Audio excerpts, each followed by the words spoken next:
गुरुजी, सृष्टि रचयिताओं के बीच युद्ध के मध्य में शिव मुस्कुरा क्यों रहे थे? क्या उन्हें देवताओं की व्याकुलता पर दया नहीं आई? शिव मायावी हैं महेश, सर्वज्ञानी हैं। जो शिव का कीर्तन हृदय पूर्वक और अहंकार रहित करता है, उसका सदैव महाकल्याण निश्चित है। सभी देवी देवताओं में एकमात्र भगवान भोलेनाथ ही ऐसे हैं जिनकी पूजा देवता, मनुष्य और असुर भी करते हैं। शास्त्रों और पुराणों के अनुसार शिव आदि देव हैं और सृष्टि के आरंभ से ही उनकी पूजा चली आ रही है। इसका कारण यह है कि शिव के कई गुण ऐसे हैं जो इन्हें सामान्य मनुष्यों और देवताओं से जोड़ता है। फिर तो सर्वगुण महेश के पास ही इस युद्ध की घोर समस्या का समाधान होगा, है ना गुरुजी? आगे तो सुनो मेरे नटखट शिष्य। देवताओं का दुख और भय सुनकर महादेव बोले, पुत्रों, मैं जानता हूं कि तुम ब्रह्मा और विष्णु के परस्पर युद्ध से बहुत दुखी हो, किंतु तुम भयभीत मत होना। मैं स्वयं अपने गणों के साथ तुम्हारे साथ चलता हूं। तब भगवान शिव ने अपने नंदी पर आरूढ़ होकर देवताओं के साथ युद्ध स्थल की ओर प्रस्थान किया। वहां पहुंचकर भगवान ब्रह्मा विष्णु के घमासान युद्ध को क्षण क्षण देखते रहे। उन्हें तब यह ज्ञात हुआ कि वे दोनों एक दूसरे पर माहेश्वर और पाशुपात अस्त्रों के प्रयोग से वध करने का प्रयास करने जा रहे हैं। महेश्वर और पाशुपात, ये क्या है गुरुजी? ये दोनों ही विनाशकारी अस्त्र हैं महेश, जिनका किसी भी मनुष्य, देव या असुर के पास तोड़ नहीं है। भारत के इतिहास में इन दोनों से भयानक और अत्यंत विध्वंसक अस्त्र नहीं हैं। इनके प्रहार से बचना अत्यंत कठिन है। यह अस्त्र शिव, काली और आदि शक्ति के हथियार हैं, जिन्हें मन, आंख, शब्द से या धनुष से छोड़ा जा सकता है।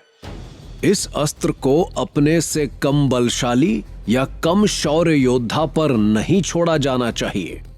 ये दोनों ही संपूर्ण सृष्टि का विनाश कर सकते हैं। इन अस्त्रों से किया गया विनाश दोबारा ठीक नहीं किया जा सकता। महाभारत के युद्ध में भी पाशुपतास्त्र अस्त्र का वर्णन मिलता है। महाभारत में अर्जुन ने जयद्रथ का वध करने के लिए पाशुपतास्त्र का ही प्रयोग किया था। अर्जुन ने पाशुपतास्त्र प्राप्त करने के लिए भगवान शिव की आराधना और तपस्या की थी। गुरुजी, मुझे भय लग रहा है। जल्दी इस कथा का वर्णन कीजिए। महादेव ने इस युद्ध को समाप्त करने के लिए क्या समाधान निकाला? इसमें भयभीत होने की कोई बात नहीं है महेश। स्वयं शिव युद्ध को शांत करने के लिए महाअग्नि एक जटिल स्तंभ रूप में ब्रह्मा और विष्णु के बीच खड़े हो गए। महाअग्नि के प्रकट होते ही दोनों के अस्त्र स्वयं ही शांत हो गए।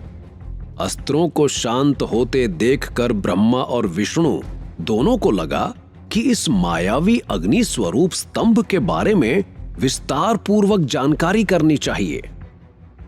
जय हो बम बम भोले। युद्ध विराम। एक क्षण रुको बालक, आगे सुनो। ब्रह्मा और विष्णु दोनों ने इस महाअग्नि की परीक्षा लेने का निर्णय लिया। भगवान विष्णु ने शूकर रूप धारण किया और उसका निरीक्षण करने स्वयं नीचे धरती पर प्रस्थान किया। वहीं ब्रह्मा जी हंस का रूप धारण करके ऊपर स्वर्ग की ओर चल दिए। पाताल में बहुत नीचे जाने पर भी विष्णु जी को इस मायावी स्तंभ का अंत नहीं मिला, अतः वे थक कर वापस चले आए। क्या युद्ध दोबारा शुरू हो गया गुरुजी? नहीं महेश, ब्रह्मा जी ने छल का प्रयोग करते हुए केतकी के फूल से कहा कि वो उनका साक्षी बन जाए और कह दे कि उन्होंने शिवलिंग का छोर ढूंढ लिया है, जिसके बदले वह उसमें सुगंध भर देंगे। ब्रह्मा जी ने कहा कि उन्होंने शिवलिंग का छोर ढूंढ लिया है। विष्णु ने ब्रह्मा जी के चरण पकड़ लिए। ब्रह्मा जी के छल को देखकर स्वयं भगवान शिव प्रकट हुए। विष्णु जी की महानता से शिव प्रसन्न होकर बोले, हे विष्णु जी, आप सत्य बोलते हैं, अतः मैं आपको अपनी समानता का अधिकार देता हूं।